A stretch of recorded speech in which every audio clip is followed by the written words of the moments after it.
ঘুম থেকে জাগ্রত হয়ে অজু ছাড়াই এই দোয়াটি পড়ুন। আল্লাহর কাছে হাত তুলে যা মুখ দিয়ে বলবেন আল্লাহ তাআলা তাই কবুল করবেন।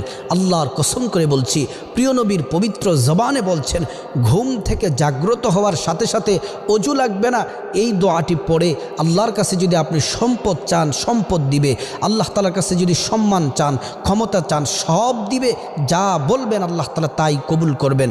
দোয়াটি আমি বলছি, দোয়াটি হলো লা ইলাহা ইল্লাল্লাহু ওয়াহদাহু লা শারীকা লাহু লাহুল মুলকু ওয়া লাহুল হামদ ওয়া হুয়া আলা কুল্লি শাইইন কাদির সুবহানাল্লাহি ওয়াল হামদুলিল্লাহি ওয়া লা ইলাহা ইল্লাল্লাহু আল্লাহু আকবার ওয়া লা হাওলা ওয়া লা কুওয়াতা ইল্লা বিল্লাহিল আলিয়্যিল আযীম রব্বিগফিরলি।